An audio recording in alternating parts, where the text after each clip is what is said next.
Hello，大家好，每天读经5分钟。今天我们再来读一小段六祖坛经。我们已经快要把行有品读完了哦。上一期我们读到这个惠明将军呢，在所有的人当中，惠明将军是第一个追上慧能的。那慧能把衣钵丢在石头上，说这是衣钵是信物，不能用蛮力来抢夺。结果呢，惠明将军到了之后呢，这个衣钵他竟然拿不动。拿不动的时候，他跟慧能说：行者，行者，我是为了求法而来的，不是为了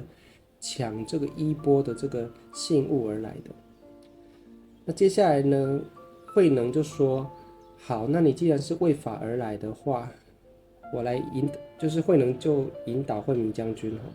那今天我们就来读这一段。那慧能是怎么样子引导惠明将军发现自己的本来面目的呢？我们可以看，其实过程的描述是蛮简单的。过程的描述呢，其实呢，我们看一下。首先呢，他让这个惠明将军屏息诸缘，勿生一念，就是让他沉淀下来，然后呢，把所有会引起他起心动念的这些因缘、这些思绪呢，都慢慢的远离、远离、远离。然后呢，直到说念头呢都不升起的时候，然后他说他先让等于是他先调整惠明将军的状态，他让惠明将军先这样做，然后呢告诉惠明将军说，接着我再为你说法。然后呢，惠明将军经过了良久嘛，经过了蛮长一段时间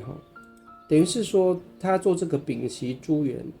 的动作呢，做了蛮长一段时间。那慧能呢，六祖慧能就在旁边观察他，就在旁边护着他，甚至的这边也许没写出来，但是也许慧能就在引导他，引导他怎么静下来。然后他就让惠明将军呢，在这个屏息诸缘、勿生一念的过程当中去感受自己。当这个过程很长一段时间之后结束了，慧能就问惠明将军说：刚刚呢，当你屏息诸缘、勿生一念的时候，你不思善也不思恶，不思善也不思恶，就是呢，我们的小我分别心，这第六意识心，因为当时把所有的因缘都慢慢远离了嘛，静下来了，所以说就不会去产生好的，也不产生不好的这种分别心的念头，都也远离掉了。那他就问惠明将军说：你有没有发现，刚刚呢，当我们屏息诸缘，不生一念的那个当下，我们不思善也不思恶的那个当下的时候，你觉得你的心中，你觉得你本来面目是什么？那因为惠明将军就是，比方说以我想象的话，他就是这样静静坐着，眼睛闭着，然后呢，慧能就引导他静下来。有点像是催眠师在催眠那个对象的时候，他会引导这个对象慢慢静下来，对不对？然后呢，慧能就引导这个惠明将军慢慢静下来。然后呢，在这个催眠师会观察催眠的对象嘛，就有点像类似这样的感觉。然后呢，在这个被催眠的对象，就是惠明将军呢，已经静下来到一定程度的时候呢，这时候慧能就在旁边跟他说：在这个当下，不思善也不思恶的当下，你感觉看看哪一个是你的本来面目？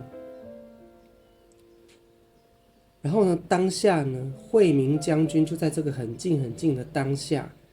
在慧能引导他静下来的这个当下，然后慧能只下一个指令说：当下你感觉一下不思善不思恶的当下，哪个是你的本来面目？当下的时候，惠明将军就发现了他自信智慧的存在。然后呢，他就问慧能说：你的密语密意以外，还有其他的密意吗？还有其他的含义吗？然后慧能就告诉你说：既然我已经引导你发现了自己的自信智慧的话，就没有其他的秘密了哈。你如果能够照着我今天引导你静下来，发现自己自信智慧的这种方式的话，时时的去反观，时时的去反照，去时时的去关照自己的自信智慧的话呢，一切的秘密其实你身上都在你身上，随时在你心中随时可以取得哈。这时候慧明就说啊，他虽然在五祖黄梅县东禅寺这边修行，可是从来都没有人引导他发现过自己的本来面目哈。那今天就是透过慧能的这样引导他静下来，引导他去发现自己的本来面目哈。他说呢，就像如人饮水，冷暖自知哈，就是说不出来，但是就像我们喝水一样哈，这个水温是冷的还是热的，喝下去的人自己就知道哈。你亲自去体验过了，你亲自就知道，但是说不出来。所以说，他说从今以后呢，慧能呢，六祖慧能呢，您就是我慧明的老师了，这样子。好，那我们今天先简单读到这边哦，剩下内容我们就明天再继续喽。那我们就明天见喽，拜拜。